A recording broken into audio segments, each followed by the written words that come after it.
आज हम करेंगे 10+2 फिजिकल एजुकेशन का चैप्टर लेसन नंबर फर्स्ट है। और इसमें एक क्लास हमारी पहले हो चुकी है जिसमें हमने लेसन फर्स्ट शुरू किया था। उसमें हमने बताया था कि शक्ति किसे कहते हैं, शक्ति के बारे में बताया गया था। शक्ति को विकसित करने वाले साधन आज हम करेंगे। पहली क्लास जो हमारी हो चुकी है उसमें हमने बताया था कि शक्ति किसे कहते हैं, शक्ति के प्रकार भी बताए थे आपको। अगर याद हो, ध्यान हो तो आप उसमें एक बार पुनः उसका अध्ययन करेंगे, आप उसको पढ़ेंगे। शक्ति क्या है और शक्ति के प्रकार, स्थिर शक्ति, गतिशील शक्ति, वो चीज़ें हम कर चुके हैं। आज हम करेंगे शक्ति को विकसित करने वाले कारक, शारीरिक पुष्टि को विकसित करने के साधन। आज का हमारा टॉपिक है शारीरिक पुष्टि को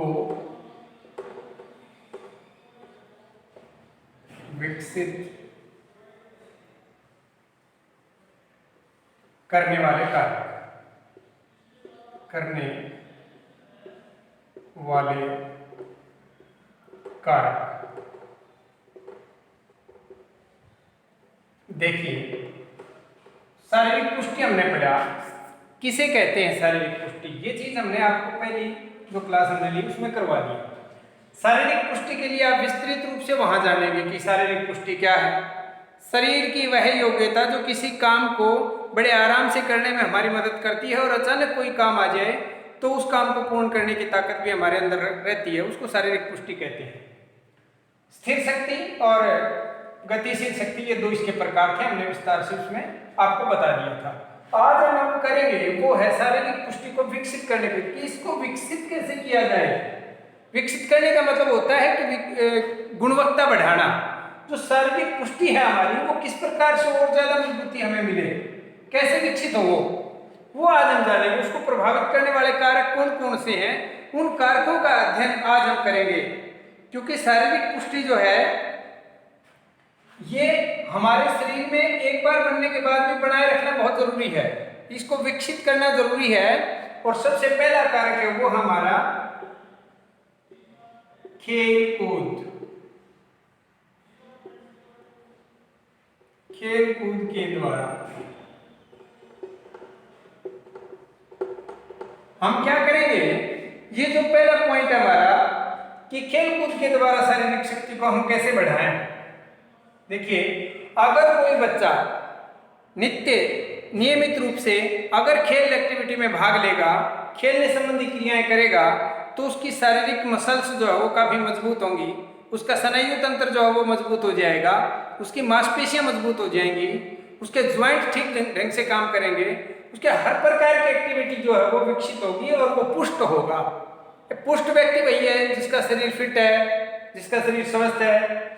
तो सबसे पहला हमारा पॉइंट यही बनता है शारीरिक पुष्टि को विकसित करने का कि खेल कूद के द्वारा, खेल कूद करने से हमारी शारीरिक पुष्टि जो है वो विकसित होती है। सभी को पता है, खिलाड़ी देखो कितने पुष्ट रहते हैं, किसी काम को दे दो फिजिकली मेंटली वो काम को बड़े आसानी से कर लेते हैं, क्योंकि उनका शरीर जो है वो नियमित खेल कूद में भाग लेने से विकसित हो चुका है। शरीर की पुष्टि जो है उनकी वो विकसित हो चुकी है। तो पहला पॉइंट हमारा यही था कि खेल कूद के द्वारा जो है शारीरिक पुष्टि को विकसित किया जा सकता है। तो जो अपने शरीर की पुष्टि बनाए रखना चाहते हैं, शारीरिक पुष्टि को विकसित करना चाहते हैं, वो विद्यार्थी खेल कूद में नियमित रूप से भाग लें।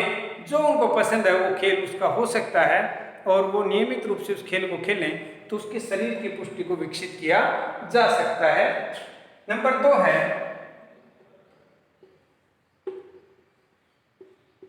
तालबद्ध व्यायाम।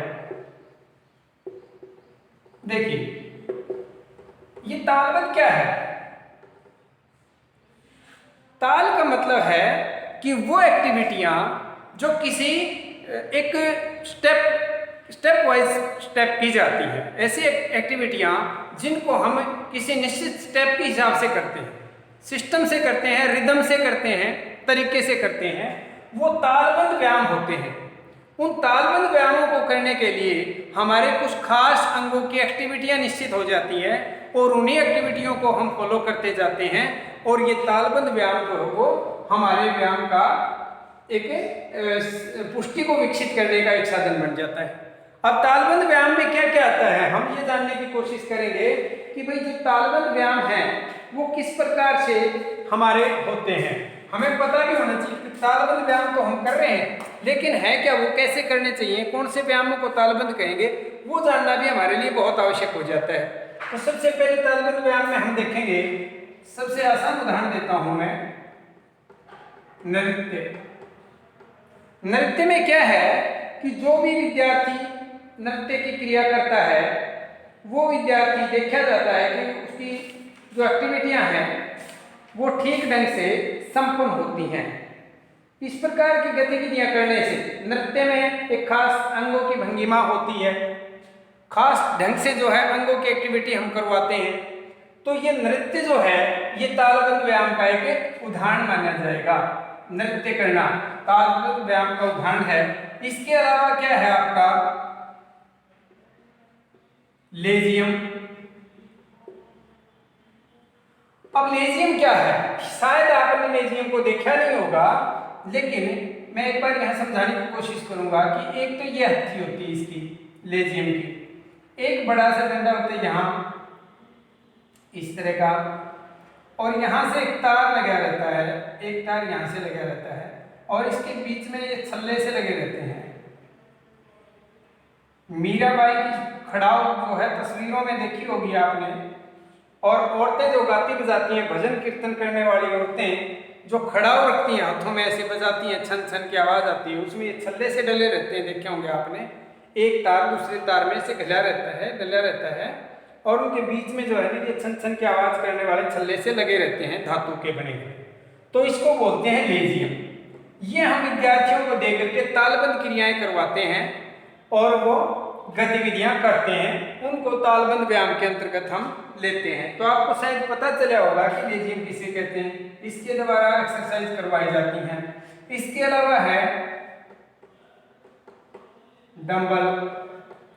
डंबल में क्या करते हैं हम कि डंबल जो है वो भी एक प्रकार से तालबद्ध व्यायाम का एक साधन है। डंबल भी कुछ इस प्रकार का होता है, बीच में ये अथी होती है और दोनों तरफ से जो है ये थोड़ा सा वजनदार होता है, भार होता है ज्यादा। ये डंबल है। डंबल में क्या करते हैं हम कि इसको यहां से पकड़ते हैं ऐसे ग्रिप में, और ये वजन होते हैं। ये दो तरह के होते हैं, लोहे के डंबल भी होते हैं जो अपने मसल्स को मजबूत करने के लिए देखे होंगे कसरत करने वाले, और कुछ एक डंबल होते हैं लेवल क्रिया करने के लिए, जैसे स्कूल वगैरह में डंबल की एक्टिविटीज करवाई जाती हैं। तो ये डंबल जो है काठ के होते हैं, जो पीटी के दौरान उनको आवाज पैदा करने के लिए ये डंबल का इस्तेमाल किया जाता है। इसके अलावा है पीटी की एक्सरसाइज, पीटी करवाई जाती है। पीटी भी एक तालबद्ध व्यायाम है। पीटी के द्वारा भी हम अपने शारीरिक पुष्टि को विकसित कर सकते हैं। तो ये थे कुछ तालबद्ध व्यायाम के उदाहरण जिनके द्वारा हम शारीरिक पुष्टि को विकसित कर सकते हैं या शारीरिक पुष्टि हमारी बढ़ाई जा सकती है। नंबर 3 है, नंबर 3 है कैलिस्थेनिक्स व्यायाम। नंबर 3 है कैलिस्थेनिक्स।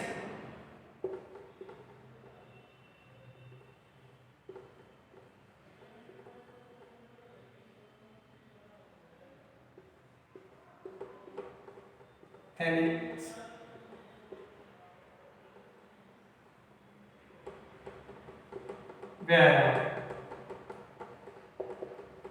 कैलिस्थेनिक व्यायाम क्या है वो हम जानेंगे। कैलिस्थेनिक्स व्यायाम, इनमें क्या होता है, ये जिम्नास्टिक की तरह से क्रियाएं होती हैं। जैसे जिम्नास्टिक की क्रियाएं करते हैं जिम्नास्ट, उसी प्रकार की क्रियाएं होती हैं। उनसे थोड़ा सा इसमें वो ज्यादा एक्टिविटी होती हैं जिम्नास्टिक में बहुत ज़्यादा शरीर को लचीला बनाया जाता है, इनमें थोड़ा कम लचीलापन आता है, लेकिन सेम उसी तरह की एक्टिविटी होती है जैसे कि हम जिम्नास्टिक में देखा होगा आपको। जिम्नास्ट किस तरह से शरीर को घुमाते हैं, हाथों को पैरों को कितना वो जो है घुमा देते हैं, कितने फ्लेक्सिबल हो जाते हैं। इसी प्रकार की क्रियाएं जो वो कैलिस्थेनिक्स व्यायाम के अंतर्गत की जाती हैं। इसके अलावा है आपका साइकिलिंग। नंबर 4 पर आपका आता है साइकिलिंग।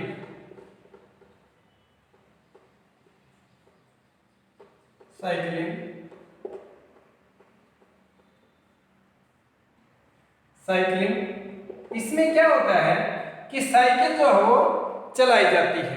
काफ़ी लंबी दूरी तक जो रोड के ऊपर साइकिलिंग करते हैं उसके द्वारा भी हमारी शारीरिक पुष्टि को विकसित किया जा सकता है, क्योंकि साइकिलिंग अगर लंबी दूरी तक की जाएगी तो इससे क्या होगा कि हमारी जो मसल्स हैं, हमारा जो स्नायु तंत्र है, श्वसन तंत्र है, वो मजबूत हो जाएगा और हमारी शारीरिक पुष्टि विकसित हो जाएगी। ये नंबर इसका 5th है। इसके अलावा आप देखेंगे कि नंबर 5 है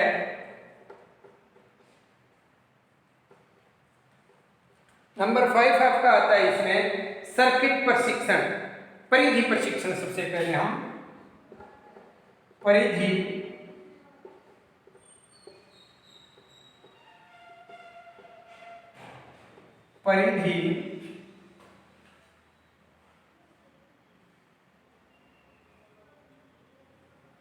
प्रशिक्षण,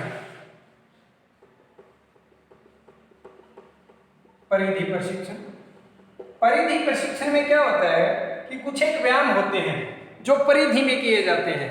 एक बार कोई व्यायाम किया, जैसे पुशअप करना, चिन अप करना, एक जगह पर जंप करना, रस्सी कूदना 10 से 15 बार, इस प्रकार की जो एक्टिविटी होती है वो परिधि प्रशिक्षण के अंतर्गत करवाई जाती है।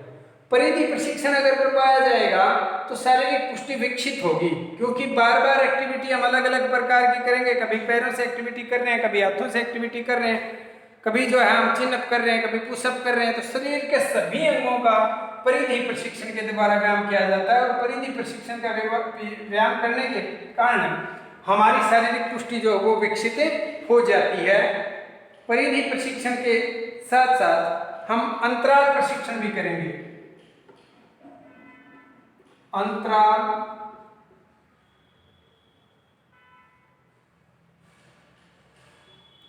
प्रशिक्षण। अंतराल प्रशिक्षण में क्या होता है, परिधि प्रशिक्षण में तो लगातार एक्टिविटी की जाती है। कभी जंप करने लगे, कभी रस्सी कूदने लगे, कभी जो हम पुशअप करने लगे, कभी हम दंड बैठक लगाने लगे। तो ये एक्टिविटियां तो होती हैं आपकी परिधि प्रशिक्षण में। और अंतराल प्रशिक्षण विधि में क्या होता है कि बीच में एक अंतराल दिया जाता है। शरीर को शरीर की जो थकान है उसको कम करने के लिए बीच में अंतराल दिया जाता है, उसको बोलते हैं अंतराल प्रशिक्षण विधि। जैसे मान लीजिए ये 100 मीटर जगह है, 100 मीटर जगह है, इसको क्या करेगा धावक, एकदम से यहां से पूरा फास्ट दौड़ेगा और 100 मीटर तक दौड़ लगाएगा। फिर उसके बाद ये यहाँ पर रुक जाएगा और वापिस जो है हल्के हल्के कदमों से वापिस आएगा। तो एक बार हमने एक्टिविटी की, फिर हम रुके, फिर एक्टिविटी की और फिर हम रुके। एक बार बहुत तेज गति से हमने शरीर की एक्टिविटी करवाई शरीर से, तो शरीर की मसल जो है वो थकान महसूस करेंगे। फिर उसके बाद बीच में एक अंतराल दिया जाएगा।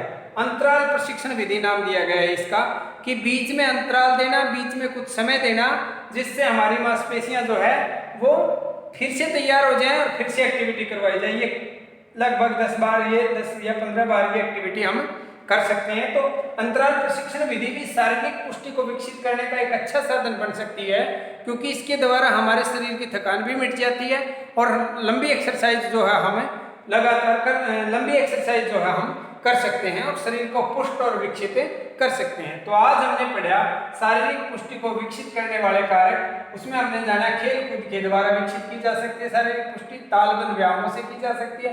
तालबद्ध व्यायाम क्या होते हैं ये हमने समझा। नृत्य है, लेजियम है, डंबल है, पीटी है। कैलिस्थेनिक्स व्यायाम हमने समझे कि शारीरिक पुष्टि करने में कैलिस्थेनिक व्यायाम भी प्रयोग किए जाते हैं। जिम्नास्टिक का ही एक छोटा रूप है कैलिस्थेनिक व्यायाम। शरीर की एक्टिविटी को, शरीर की फ्लेक्सिबिलिटी को बढ़ाने के लिए इन व्यायामों को हम करते हैं। इसके बाद हमने साइकिलिंग समझा। साइकिलिंग क्या है? लंबी दूरी पर जो साइकिल चलाना है, उससे हमारे शरीर के सभी अंगों का विकास होता है, शारीरिक पुष्टि विकसित होती है। उसके बाद परिधि प्रशिक्षण हमने समझा। परिधि प्रशिक्षण क्या है कि भी एक सर्किट में एक प्रशिक्षण का कार्य किया जाता है, कभी कोई एक्टिविटी तो कभी दूसरी एक्टिविटी, फिर तीसरी एक्टिविटी, फिर चौथी एक्टिविटी, ऐसे बहुत सारी एक्टिविटियों का एक सर्कल होता है, उसको परिधि कहेंगे। और अंतराल प्रशिक्षण विधि वो विधि है जिसमें एक बार कोई क्रिया की जाती है, फिर थोड़ी देर के लिए रुका जाता है और फिर जो है क्रिया दोबारा शरीर द्वारा की जाती है। तो ये अंतराल प्रशिक्षण विधि है। आज के लिए इतना, और बाकी हम कंटिन्यू क्लास जो है वो कल जारी रखेंगे। आपको बता देते हैं, आपने ये बुक खरीदनी है, लक्ष्मी पब्लिकेशन की बुक है ये बुक आप खरीद लें और रेगुलर रूप से जितना काम आपको करवाया जाता है नियमित रूप से आप काम करेंगे। और मुझे पूरा विश्वास है कि क्लासें आपको पसंद आई होंगी। फिर भी अगर कोई दिक्कत अगर रह जाती है, किसी प्रकार की परेशानी आप महसूस करते हैं समझने में, तो आप हमें फ़ोन करके अवगत करवा सकते हैं, हम उसमें सुधार करेंगे। आज के लिए इतना, बाकी कल।